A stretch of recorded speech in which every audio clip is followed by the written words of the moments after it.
Hey guys, welcome back to seminary.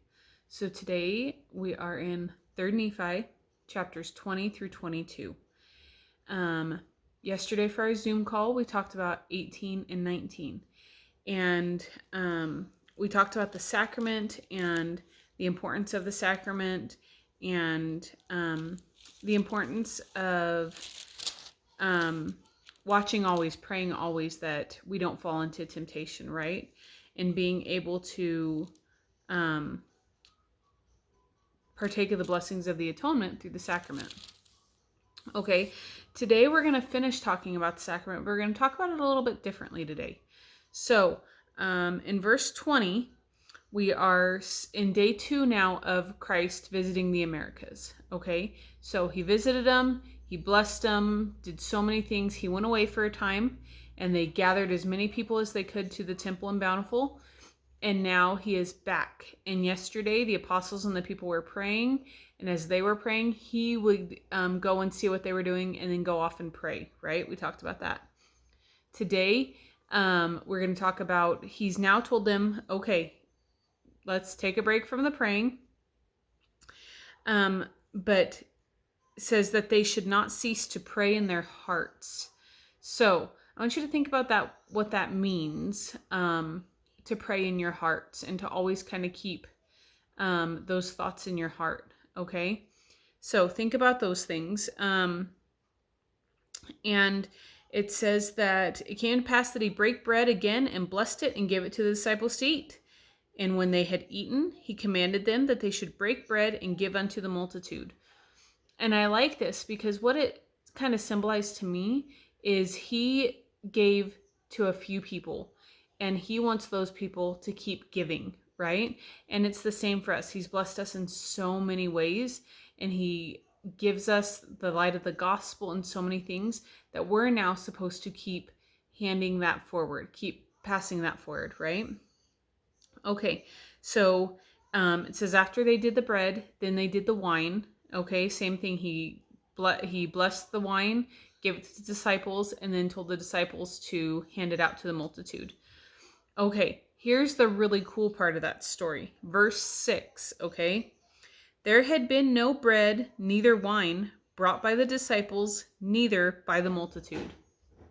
So this was a true miracle, guys. It wasn't like everybody brought some bread and he broke it and handed it out, where it was like the miracle in the Bible where it was the miracle, the loaves of bread and the fishes, right?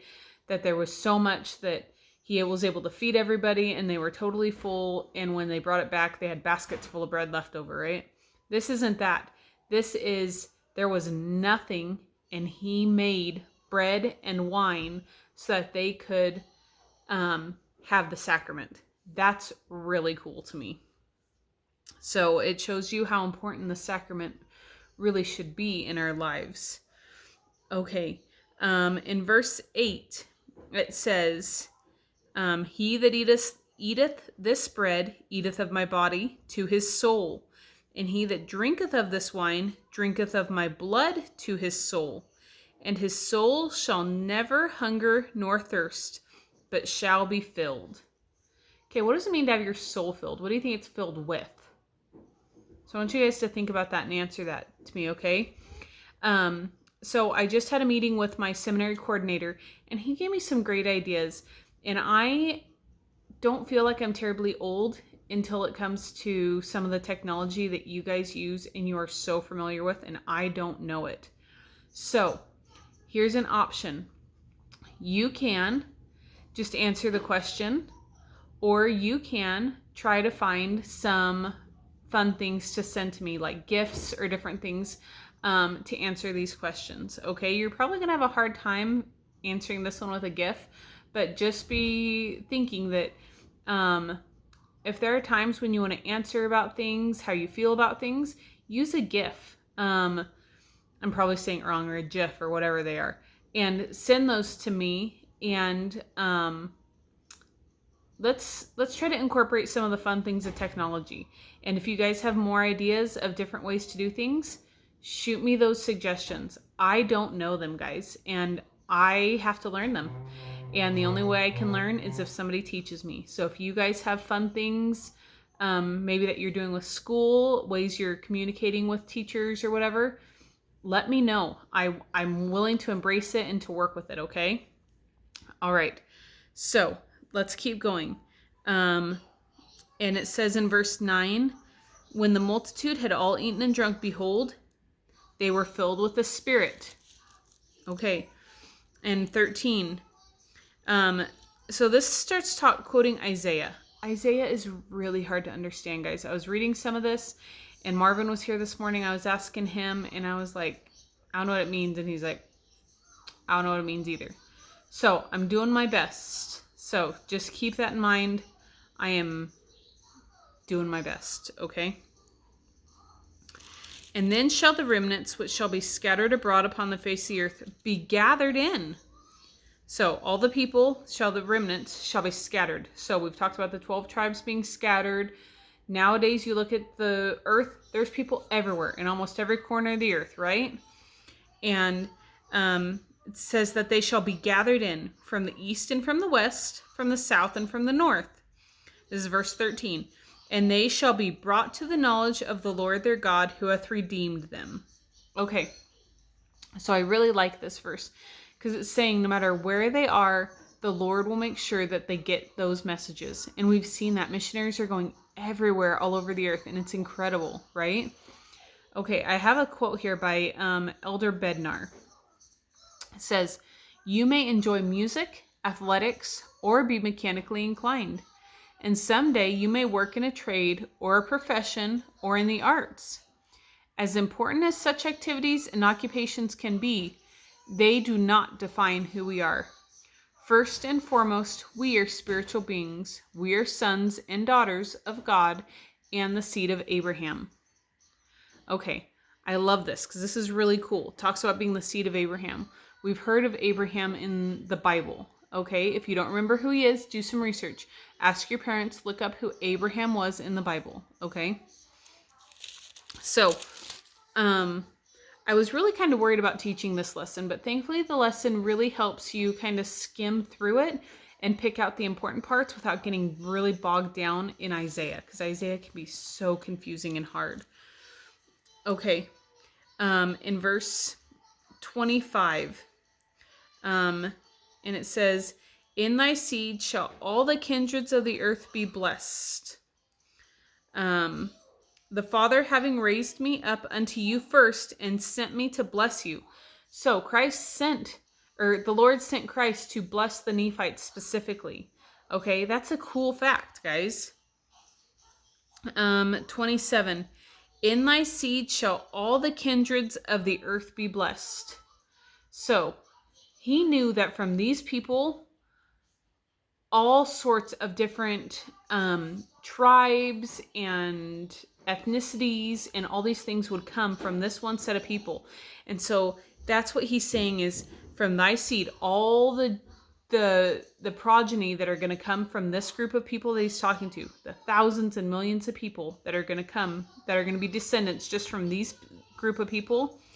He says, in thy seed shall all the earth be blessed. That's pretty cool. Okay? We are part of that seed. We make that difference. How cool is that? So we're going to keep on going. I just love what they're saying here. Okay? And then we go on to chapters 21 and 22. My notes aren't working today, and that makes my life so difficult. Okay. So in 21 and 22, it doesn't tell us to read all of it. It has some specific verses and then a question kind of about those verses. And so I'm just going to pick a couple of those to go over with you guys. Okay. So we're going to look at, which one was it? Let me see. 3rd Nephi, chapter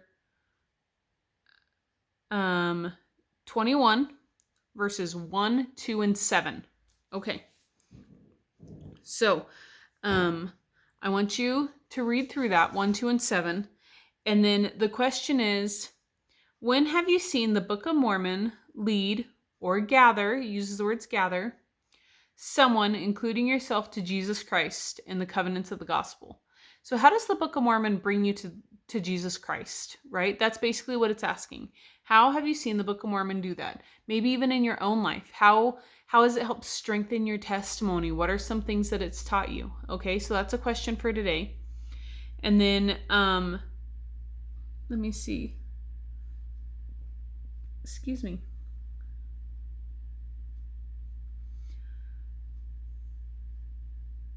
We're going to do